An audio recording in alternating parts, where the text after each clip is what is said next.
Hello YouTube, welcome back to my channel. Dan the Man here, and today, as you can see, we've got a little bit of a different angle here, and of course you can see that we have the VFC Scar H. Now, the reason for this different angle is because this is going to be a disassembly video. I'm not going to strip down the gearbox, I'm just going to take down the main components of this gun, just to show you how it's done, for those people who have it, but don't know how to do this, or for people who are just interested in this sort of thing. Now, the takedown on the VFC Scar H is exactly the same as on the real FN Scar H platform, or on the Scar Light platform, or anything like that. Okay, so what I'm going to do first here is I'm going to remove the bottom rail cover, just so to help punch out the front pin, takedown pin here. As you can see, right in the front here, there is a metal front takedown pin, which has a locking joint thingy on the other side so you don't lose the pin. So, first process in disassembling any gun, remove the magazine. First step complete. Now, this is probably the only tool you'll need to disassemble the actual gun, but you'll probably need a little hammer just to tap out the front pin because it is very well stuck in there, which isn't a bad thing. That's good. It just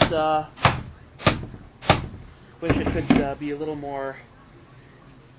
easier to punch out. Come on. If you're afraid of damaging the gun like me, then you might want to use like a rubber hammer, but I don't have one around here, and this is going to be a bit to take out. So, hang on, let me find a tool I can use to get the front pin out.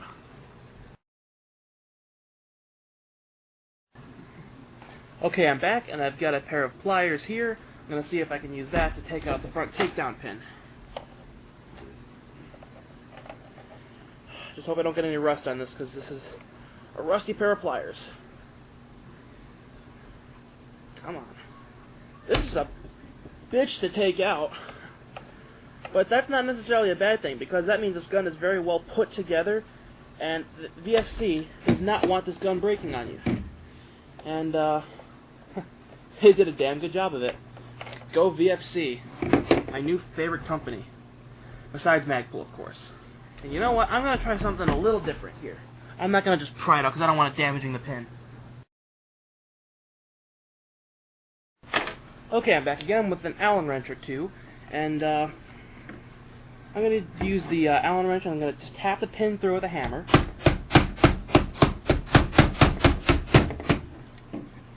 The pin is almost out.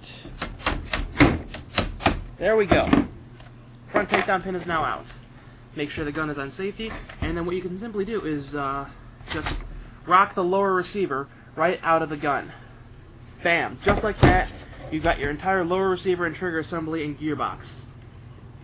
From there, all you need to do is you can just pop that off, pop the stock right off, just like that. And again, it's a bit stiff, but that's a good thing. Hang on. Hang on. There we go. There is your stock. And as you can see, there are the wire contacts. And now, you can pull the imitation recoil rod out with this recoil spring. And then right from there, as you can see that here's the top assembly. And now as you can see, I'm pulling the bolt back here. Here's the charging handle. There's the bolt assembly. As you can see, it's a dummy bolt assembly. As you can see, there's nothing in there. And then, the inner barrel is pretty well stuck in there, so I'm not going to bother taking that out. Yeah, I can't get the inner barrel out, but for some reason, but I don't know why. Oh, that's probably because of the replicated the locking pins right here very, very well too. Because normally in the VFC Scar, in the FN Scar, you'd have to use a tool, and but I could probably use this tool right here, just unscrew these and then just pull the inner barrel right out. But unfortunately, I do not want to do that. So, and by the way, that is the Allen screw you find in the gas tube of the gun. Imitation gas tube, not a real gas tube. But there you go. that is the VFC Scar completely disassembled. Gonna get the tool out of the way.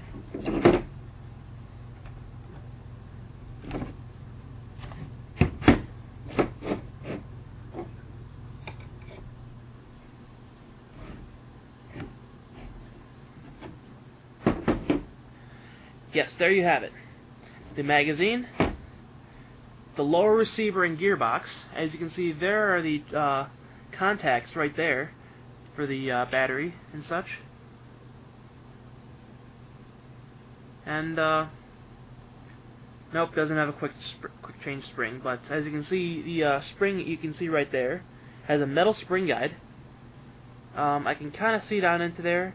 I can confirm.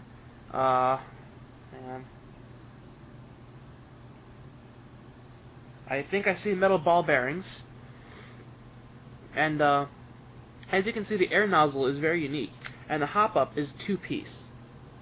But that's not a bad thing because this gun has a very good air seal. Now, to take out the gearbox, what you have to do is you have to take off the fire selectors here. You have to take out the magazine release right here, and then you have to punch out this pin and this pin, I believe. And then one more, and then you can take the gearbox right out. So as you can see, this is very well put into place here, and the gearbox looks absolutely fantastic. Definitely better than anything Chinese made. And from there you can kind of see how the bolt catch works as well. It's a really simple little thing, and that's probably why the charging handle doesn't lock back whenever I have the gun tilted off to one side. There's no spring here in the bolt catch, which is a bit odd, I think. Anyway, that's not really too big of a concern. Now, to reassemble the gun is an absolute breeze, just like it is to disassemble. As you can see, I did it in a very short amount of time. All you have to do is slide the bolt right back in there, insert the charging handle in the little hole in the back, slide that right back on forward when you can. There you go. You got your recoil rod here. Make sure that goes right back into the bolt assembly.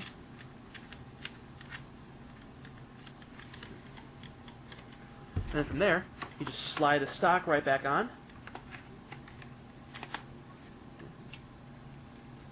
Making sure that the recoil rod is far enough forward so that you can put the stock on.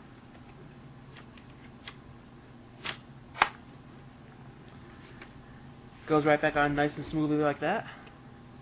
Then the lower receiver can come out, or I mean can just slide right back into a hole. You're gonna have to push the hop up forward a bit.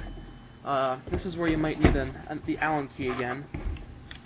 You're gonna have to push the hop up forward a bit so that the air nozzle can get underneath there. This is one of the tricky parts. Hang on. This is the only complicated part of putting the gun back together. As you can see, the hop-up and the air nozzle, you see the spring in the hop-up kind of wants to push the hop-up unit back against the air nozzle, so that kind of makes it so you have to push it forward while putting the lower receiver back in order to reassemble it correctly. So just give me a minute here. I'll edit this little waiting period out. So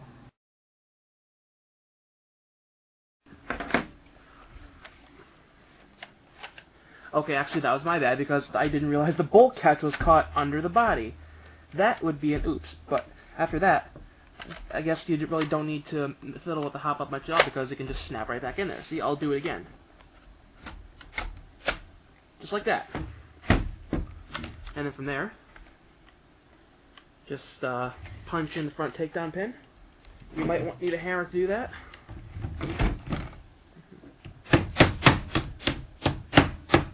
And there you go. That is the VFC Scar H disassembled and reassembled all in one video, and that only took a few minutes. Pop the magazine right back in there. You're ready to go. This is a very, very easy gun to disassemble. VFC did an outstanding job. Out-fucking-standing job making this gun. And as you can see, I did that whole thing with the optic on here, undamaged at all in the takedown process. Just thought I'd throw that in there. But, yeah, absolutely fantastic gun. Very simple to take down. You can get to the gearbox in a few seconds. You don't even have to take out the stock. All you needed to really do to take for the if you just wanted to do gearbox modifications, just punch that pin out, rock the lower receiver right out. If you want to change out the inner barrel, just that takes a little more though. You have to pop out the stock, take out the bolt assembly, and unscrew these pins here. Zabba zabba zabba. But I don't see why you would want to change out the inner barrel. This gun is extremely accurate. This gun is still completely stock. Normally, I like to modify my guns. Like as you can see, my M4 is far from stock. But this gun stock performs, in my opinion, a lot better than my completely custom M4, and that's using high-end upgraded parts. And the VFC just completely blew my efforts away. VFC, you rock for making this gun. You absolutely rock for making this gun with such high quality. Yeah, I'm gonna stop fluffing up this gun.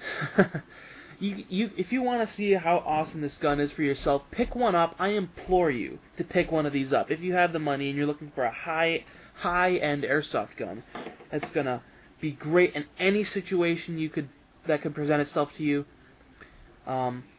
If you're looking for something different, something that's gonna turn heads, that is this gun. That is the VFC Scar Heavy. Now, that's the end of this video. Thank you guys for tuning into my channel again. Comment, rate, and subscribe. I'd love to hear you guys' feedback and opinions, unless you're just some trolls or something like that. If you want to leave negative impact, do it in a polite way. Don't be an asshole about it. I accept negative feedback, and I'll do my best to change that up for you guys. So, with that, thank you for tuning into my channel again. I'll see you guys next video.